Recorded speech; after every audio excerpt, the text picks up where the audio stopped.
देखिए हर खबर यहीं पर, सब्सक्राइब कीजिए TV9 भारतवर्ष। नहीं, बिल्कुल नहीं है जी। बात यह है, देखिए अभी जो आपके जो प्रवक्ता हैं, पीटीआई के प्रवक्ता इफ्तिकार साहब, मुझे डर इस बात का लग रहा था दिनेश जी, कहीं आपके चैनल पे ये जो इमरान खान कोई केस न कर दें। क्या आपने अपने चैनल पे इनको बुलाया और इनको ब्रेन हेमरेज हो गया, इसलिए अब ये हमारा प्रवक्ता छीन लिया आपने? मुझे लगता है कि ये वो लोग हैं जो कि अपनी सेंटीमेंट्स को खो देते हैं बोलते बोलते।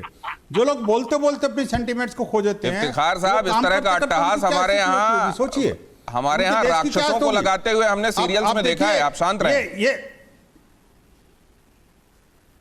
हाँ, मैं एक बात साफ कह रहा हूं इनको। अब देखो, अभी इनकी हंसी भी उसी तरह की राक्षसी हंसी है, और जब बोल रहे थे तब भी इनकी दिमाग की नसें फटी जा रही थी। अरे भैया, अगर कोई तर्क है आपका तो रखिए ना। ये इंडियन टीवी चैनल है, ये भारत का एक नेशनल टीवी चैनल है जिस पर के सबकी बातें सुनी जाती हैं। पाकिस्तानियों को भी तवज्जो दी जा रही है। आपका सौभाग्य है इस बात का। नहीं तो आप जैसे लोगों को और पीटीआई के जैसे प्रवक्ताओं को दुनिया का कोई टीवी चैनल नहीं बुलाएगा। ये भारत के टीवी चैनल नहीं है जो बुलाते हैं। तो कम से कम तर्क अगर है तो आप बात रखिए। लेकिन जब व्यक्ति की तर्क शक्ति मर जाती है दिनेश जी, तो इस तरह की नीच और निकृष्ट भाषा की तरफ उतर आता है। अब मैं बात आ रहा हूं वापस, अगर इनके पास तर्क है तो मुझे बताइए कि आखिरकार पाकिस्तान के अंदर 1947 में हिंदू कितने थे, सिख कितने थे, ईसाई कितने थे और बौद्ध कितने थे, और आज कितने हैं? ये दुनिया को पता है इसका ग्राफ। और जो इंटरनेशनल ह्यूमन राइट कमीशन है वो कई बार कह चुका कि पाकिस्तान के अंदर ये अल्पसंख्यकों की स्थिति बहुत बुरी है। जबकि भारत के अंदर जिस इस्लामोफोबिया की बात करते हैं, आप देखिए 1947 में मुसलमान कितने थे और आज कितने गुने हैं। आज दुनिया की सबसे बड़ी आबादी भारत के अंदर सबसे ज्यादा मुसलमान रहते हैं। आखिरकार ये क्या है? इसके डिफरेंस को उनको समझना पड़ेगा। और दूसरी बात ये, भारत के अंदर से सारे आतंकवाद समाप्त कर दिए। पाकिस्तान के अंदर आतंकवाद बढ़ता जा रहा है। इधर से लश्कर तैयबा, इसका तालिबान, इसका वो और इसका वो, और इसके घर के अंदर ही अंदर जो बम फोड़ने में लगे हुए लोग। अरे भाई, प्रगति कहां करोगे यार? कश्मीर कश्मीर कश्मीर कश्मीर राग आपने से क्या आपकी प्रगति हो जाएगी? देखिए, कश्मीर तो संकल्प है भारत का, और वो संकल्प साकार करके दिखा दिया प्रधानमंत्री मोदी ने। जब धारा 370 को उठाया, वो संकल्प भी पूरा करके दिखा दिया कि हाँ, अगर कोई हमारी जमीन सरजमीन पर इन्फिल्ट्रेशन करेगा, कोई हमला करेगा, तो हम उनके घर में जाके मार देंगे। घर में जाके मार देंगे। एक बार नहीं, 2-3 बार मारा, लेकिन फिर भी नहीं समझते। मुझे लगता है कि कम से कम बाप को बाप कहने की इनकी जो परिपाटी है वो समाप्त हो चुकी। पिता और पुत्र का कोई रिश्ता नहीं जानते ये लोग।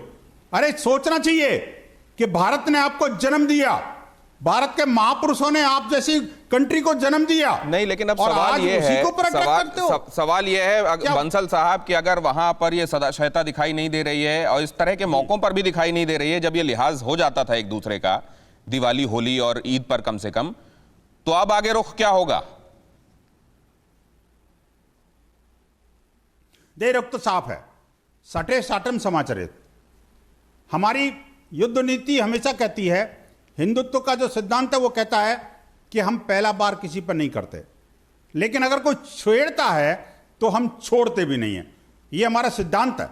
इसलिए पाकिस्तान को समझना चाहिए कि भलाई इनकी क्या है, किसमें भलाई है। अगर आप इस तरह से कश्मीर कश्मीर कश्मीर कश्मीर राग लापते रहोगे तो कश्मीर तो पक्का है कि जो आपने ऑक्युपाई कर रखा है। आपको ये बात एहसास होती है क्या, ये बात महसूस होती है क्या कि हर एक इंडिविजुअल के लिए मजहब का की बातें कहकर बहुत दिनों तक बहुत लोगों को गुमराह नहीं किया जा सकता? आखिरकार उस इंडिविजुअल की लाइफ कैसी है, वो अपने परिवार को कैसे लेकर चल पा रहा है, वो खुद की बेहतरी के लिए कुछ कर पा रहा है कि नहीं कर पा रहा है, एक ना एक दिन लोगों को यह समझ में आता है। फिर मजहब के आधार पर जो उसको गुमराह किया गया होता है, किसी को दुश्मन के तौर पर उसके सामने पेश किया गया होता है, एक दिन खुद ब खुद उसको समझ में आता है। जब पाकिस्तान में लोगों की आंखें इस हद तक खुल जाएंगी, फिर क्या करेंगे हुक्मरान? आप मजहब की बात कर रहे हैं, मेरे ख्याल में मजहब का जो नैरेटिव है पहले शायद बिकता था पाकिस्तान में। बिल्कुल आपकी बात सही है कि यही मजहब के नाम पे, इस तरह की चीजों के नाम पे अपनी जो दुकानें हैं लोग चलाया करते थे, लेकिन शायद अब वो चीज चेंज हो रही है। यकीन करें कि मेरा जैसा बंदा और बहुत सारे लोग आपको देखने को मिलेंगे कि वो इसके खिलाफ बात करते हैं कि भाई मजहब को अपनी जगह पे रखें। ये कौन से लोग हैं जो अब भी वहां पर जो मौजूद थोड़े बहुत हिंदू हैं उनका धर्म परिवर्तन कराने में लगे हुए हैं। ये कौन से लोग हैं? देखिए बिल्कुल, ये मेरे ख्याल आपके ही किसी शो में मैंने बात की थी कि सिंध के अंदर शायद ये चीज हो रही है और इसके ऊपर हम पाकिस्तानी, मतलब मेरे जैसे और बहुत सारे लोग हैं, शायद मेरी आवाज इतनी नहीं पहुंचती होगी, लेकिन और बहुत सारे लोग हैं जो हमारे मतलब जर्नलिज्म फील्ड। अब सवाल यह है, अभी आपकी आवाज नहीं आ रही है फखर यूसुफजई, मैं प्रेम शुक्ला साहब के पास इस बात को लेकर जाऊंगा। प्रेम शुक्ला साहब, एक नैरेटिव जिसको सेट करने की कोशिश की गई इंटरनेशनली तो वो फेल हुए, यूएन में भी फेल हुए, घर की आवाम भी उस बात को सब्सक्राइब नहीं करती। फिर वो कौन से लोग हैं जिनको ये अपनी ये बातें बेचा करते हैं? कौन है ये खरीदार इन हुक्मरानों के लिए, इस फौज के लिए, इनके आर्मी चीफ के लिए? किसके लिए कहते हैं? इनका टारगेट ऑडियंस कौन है? लेकिन इनका टारगेट ऑडियंस किसी जमाने में ऑर्गेनाइजेशन ऑफ इस्लामिक कंट्रीज तक होती थी, इस्लामी विश्व में भी इनको सुना जाता था, ये एक जमाना था।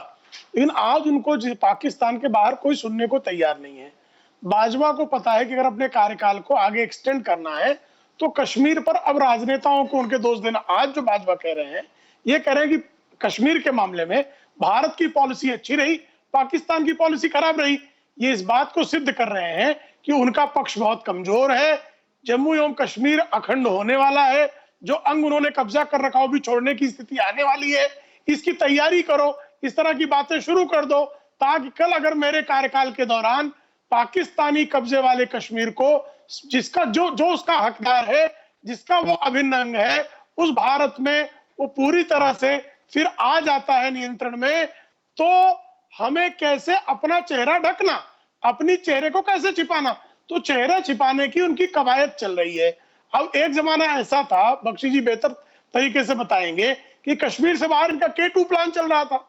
इनकी तो ये स्थिति थी कि 26/11 कर दे रहे थे, मुंबई पे हमले कर दे रहे थे, ये दिल्ली पे हमले कर दे रहे थे, संसद को टारगेट कर दे रहे थे।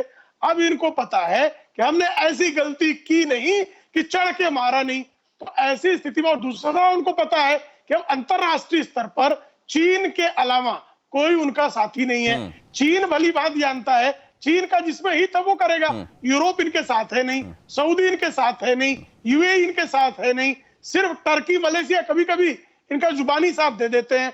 उनको भी पता है कि युद्ध में अगर आवश्यकता पड़ गई तो कुछ कर पाने की स्थिति में नहीं है। इसलिए एक ऑडियंस है, वो भाई उसी बात पे आ रहा हूं मैं, एक ऑडियंस है उनकी कि बाजवा, जनरल बाजवा चाहते हैं कि किसी तरह मैं सेना प्रमुख के पद पर बना रहूं, और इसलिए हिंदुस्तान का खतरा दिखाते रहे, इसलिए कश्मीर को एक मुद्दा बताते रहे मोदी जी के विरोध में ताकि कुर्सी। लेकिन अब ये फखर यूसुफजई साहब, अभी मैं देख रहा था आप चश्मे को किनारे हटाकर अपनी आंखों को दबाव मुक्त करने की कोशिश में लगे हुए थे। ऐसा लग रहा था जैसे फटीग्ड हैं आप।